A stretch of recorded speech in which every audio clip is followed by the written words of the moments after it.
참 기념비적인 일이지 않을까 생각이 듭니다. 이 윌리엄 힘먼의 연설문이 드디어 제출이 되었고 이제 리플사의 승기가 잡히는 듯 보이고 있는데요. 리플사의 소송 결과에 따라 앞으로 다른 가상자산 또한 기존 제도권의 증권 범위 안에 얼마나 들어갈 수 있는지 여부가 결정이 되기 때문에 이 소송의 경우는 XRP뿐만 아니라 크립토 시장 전반에 상당히 중요한 선례로서 작용되게 될 텐데 참 시기적절하게 이제 리플이 10주년을 맞이했습니다. 리플의 CEO 브래드 갈링하우스가 해당 내용을 담은 트윗을 올려 이목을 끌고 있는데 리플 팀은 대부분 실체가 없는 크립토 마켓에서 비즈니스를 10년이나 끌고 왔죠. 그리고 실제 ODA를 통해 수익을 내고 꾸준히 글로벌 은행들과의 파트너십을 통해 리플의 XRP 용도를 끌어올리고 있는 중인데요. 이러한 이유로 리플은 언제나 주목을 받아왔습니다. 구독과 좋아요, 알림 설정 부탁드립니다. 안녕하십니까. 암호화폐 정보를 전달해 드리는 닥터 비트맨입니다. 평일의 마지막 금요일도 슬슬 마무리되고 있습니다. 어떻게 오늘 하루 잘 보내셨나요? 참 시간이 빠르게 느껴집니다. 이제 내일이면 주말이 시작이 되는데 그간 쌓였던 스트레스 즐겁게 푸시면서 오늘 남은 시간도 잘 마무리하시길 바랍니다.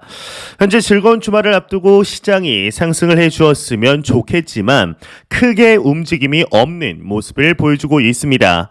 참 요즘 재미없는 장 상황이다라고 볼 수 있겠는데 일단 코인 마켓캡에서 메이저 탑 10 코인들 먼저 한번 살펴보도록 하겠습니다. 네, 일단 시가총액 1위의 비트코인의 경우는 전날 대비 1.16% 하락하며 18,900달러대를 나타내고 있습니다.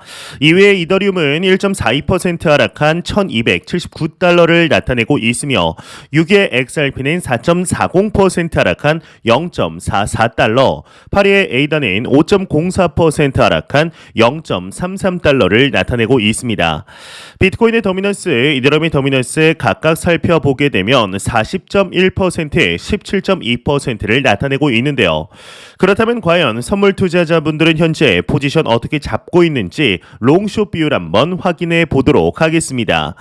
네, 일단 비트코인의 경우는 롱 포지션이 63%로 더욱 우위를 점하고 있습니다. 이더리움의 경우는 68%로 우위를 점하고 있는데 XRP의 경우도 65.93%로 롱 포지션이 우위를 점하고 있습니다. 현재 가격과는 반대의 모습 들이 나타나고 있네요. 네, 이제 제가 처음 코인을 시작했던 때는 2017년이었습니다. 벌써 햇수로 5년이 지나가고 있는데 그때 당시에는 국내에 그나마 잘 나가는 거래소가 빗썸이었는데요.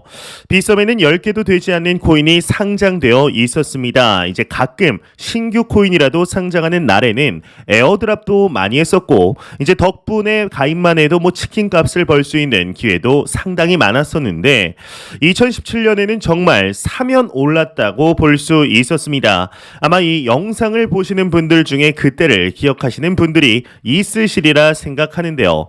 지금 생각을 해보면 진짜 황금기는 작년이 아닌 2017년도였다라고 말할 수 있죠. 이 크립토 마켓 코인은 참 역사가 짧습니다. 이제 그 시작이 2008년 미국의 서브프라임 모기지발 금융 위기였기 때문에 이제 마땅한 경제 위기를 겪은 적도 없는데 어쩌면 이번 코로나 팬데믹이 첫 위기였다라고 볼 수도 있습니다. 그러니까 이걸 다시 말하면은 코인의 급격한 변동성과는 무관하게 세계 경제는 그간 꽤나 괜찮은 상황이었다라는 뜻이 되는데요. 이 크립토 마켓은 운이 좋았다라고 할 수도 있겠죠. 이제 그도 그럴 것이 비트코인을 만든 사토시 나카모토라는 인물이 비트코인을 만든 이유가 2008년 금융 위기 때문이었는데 2018년 나름 가진 돈을 전부 코인 투자에 사용을 했었고 이제 그 덕에 XRP에 완전히 물려버리게 됩니다.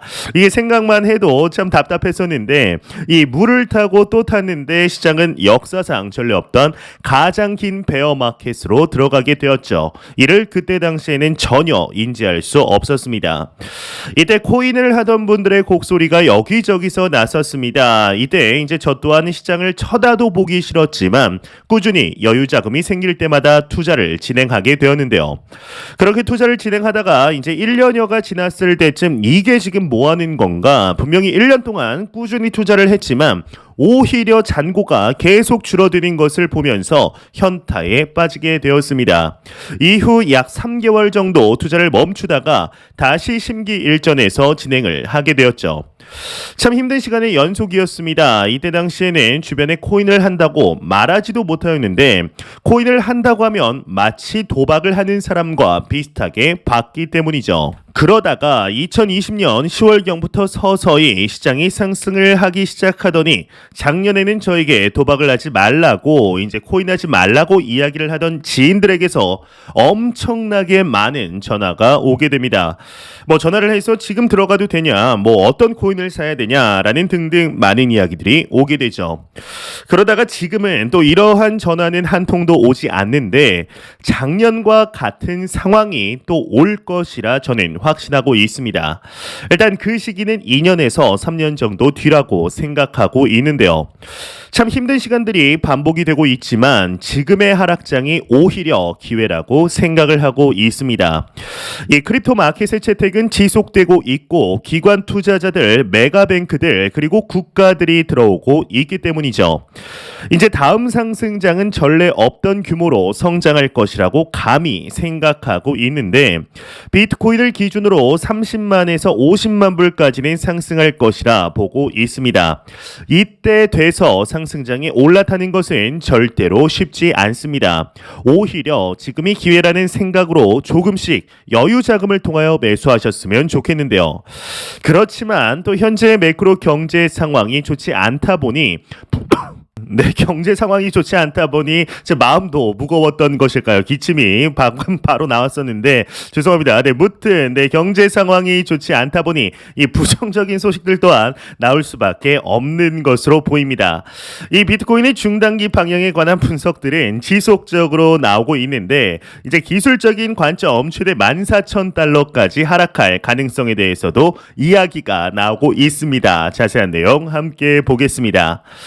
네, 분석 비트코인 14,000에서 15,000달러 가격대까지 하락 가능성 높다 헤드라인이 장식이 되어 있습니다.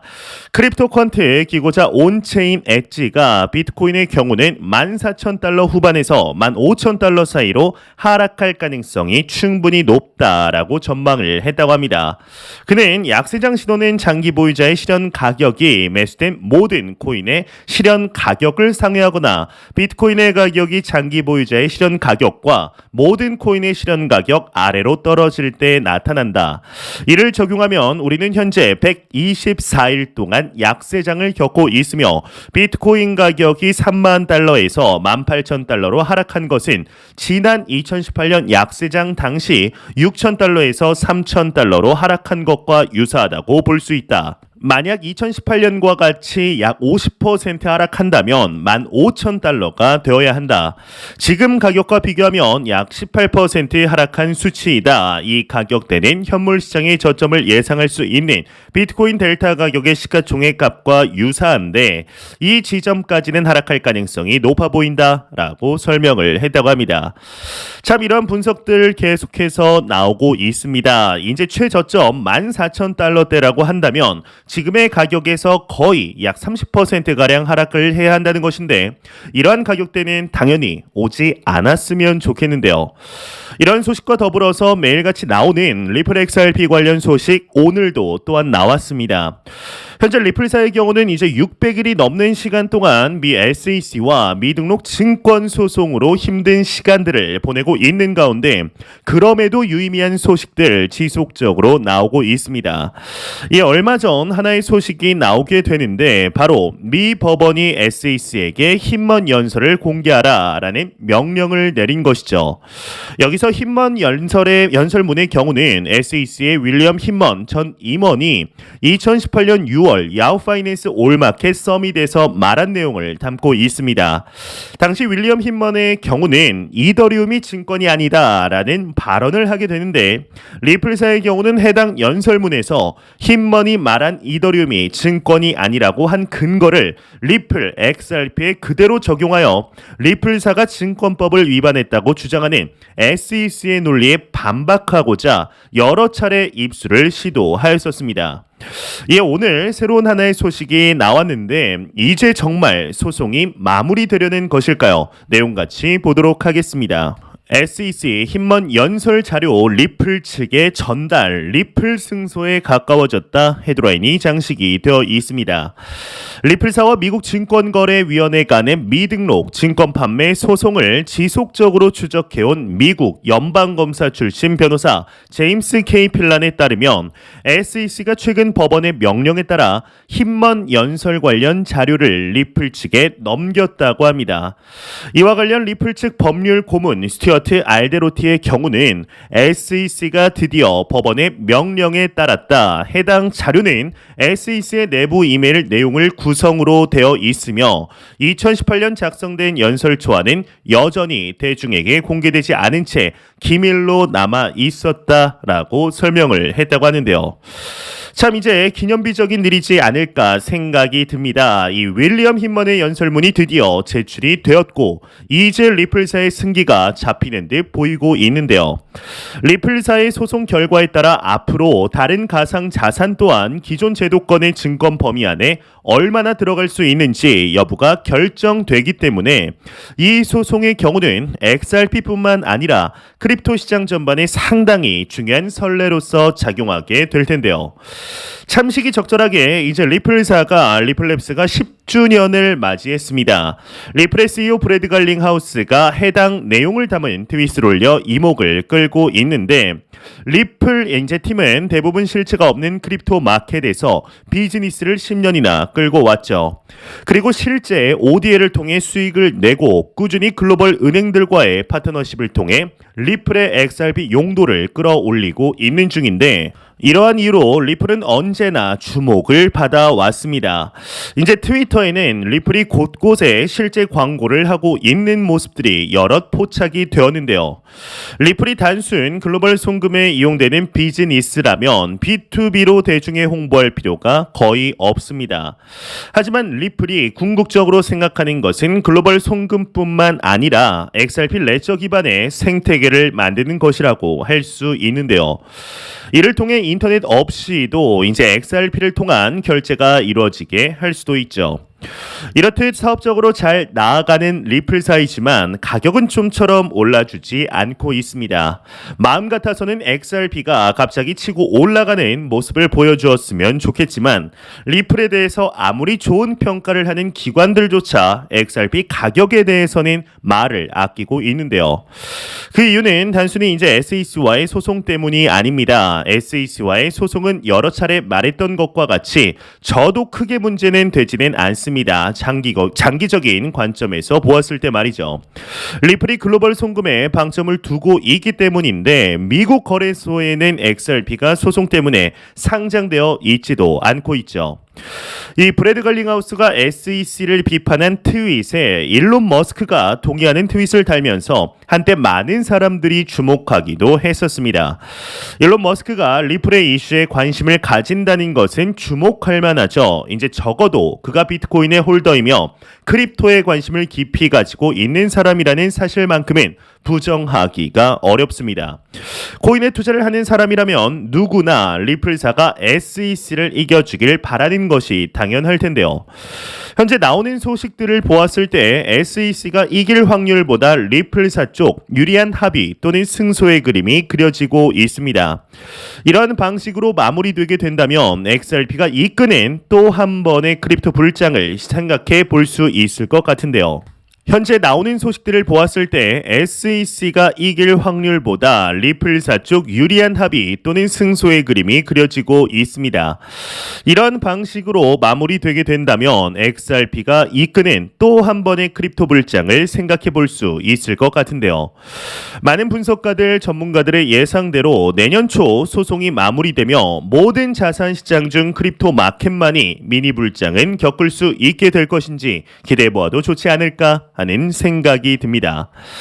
이제 얼마 전이죠. 싱가포르의 대형 은행 DBS뱅크가 비트코인을 향해 현재 시점이 전례 없는 기회라고 언급을 하여 상당한 화제가 되었었습니다. 이 DBS뱅크의 경우는 하나로 약 640조 원을 보유한 최대 금융기관으로 꼽히고 있는데 이러한 메가뱅크에서 비트코인에 대한 평가를 했다는 것이 눈길을 끌고 있죠. DBS는 비트코인에 대해서 가격적인 측면으로만 접근한다면 변동성의 비트코인이 주는 혜택을 알기 어려울 것이라고 분석하면서도 탈중앙화된 방식의 효용성에 주목을 하였는데 비트코인이 철저히 검증을 자율적인 참여자들 즉 노드를 통해 이루어지기 때문에 특정 중앙화된 기관의 제어를 받지 않는다는 점에서 매우 의미 있다고 할 수 있을 것 같은데요. 왜 다시 한번 이제 탈중앙화가 화두가 되는 것일까요? 이미 10년도 넘은 탈중앙화의 비트코인의 탈중앙화 이슈는 이제는 올드해 보이기까지 합니다. 하지만 탈중앙화는 언제나 위기 가운데서 나오기 마련인데 한 국가에 귀속된 은행이 전쟁이나 천재지변 등으로 데이터를 잃어버릴 수 있다는 사실이 늘 불안감을 가지게 하기 때문이죠. 개인도 마찬가지인데 클라우드라는 개념은 사실 이러한 불안감에서 나왔습니다. 지금 상황에서 금을 사라는 말은 금융위기를 예견하는 매우 합리적인 제안이라고 생각할지 모릅니다. 보수적인 투자 성향을 가진 이들은 이미 5%에 근접하고 있는 은행 예금에 집중할 수도 있죠. 하지만 이럴 때일수록 비트코인을 포트폴리오에 이제 반드시 넣어야 합니다. 흔히 블록체인에 대해 이해가 없는 사람들이 비트코인이 망하면 어떻게 하냐라고 묻는데 비트코인은 절대로 망하지 않습니다. 인터넷이 지구에서 완전하게 사라진다면 비트코인은 그날에서야 사라지게 되겠죠. 2017년 처음 코인 마켓에 들어왔을 때는 개인들 정도나 관심을 가졌습니다. 하지만 현재 우리가 살아가고 있는 2022년 하락장에는 끊임없이 대기업들과 기관, 국가들이 비트코인에 관심을 가지고 있습니다. 사실 비트코인 이외에 모두 다 알트코인이 맞습니다. 이더리움도 알트코인이죠. 제대로 된 비즈니스적인 퍼포먼스를 내지 못하게 된다면 결국 다 사라지게 되는데 하지만 비트코인은 예외입니다. 완벽한 탈중앙화와 영속성을 기반으로 비트코인은 유유히 시대를 흘러 가격의 상승을 이루고 있는데요. 현재 우리는 힘든 시기를 보내고 있지만 이러한 시기가 우리 자산 성장에 큰 밑바탕이 될 시기이며 오히려 이러한 시기일수록 꾸준히 매집을 해야 한다는 것을 머리로는 알고 있습니다. 그런데 행동하기가 참 쉽지가 않죠. 이제는 생각만 하는 것이 아니라 용기 있는 한 발짝을 내딛어야 할 때가 아닐까 싶은데요.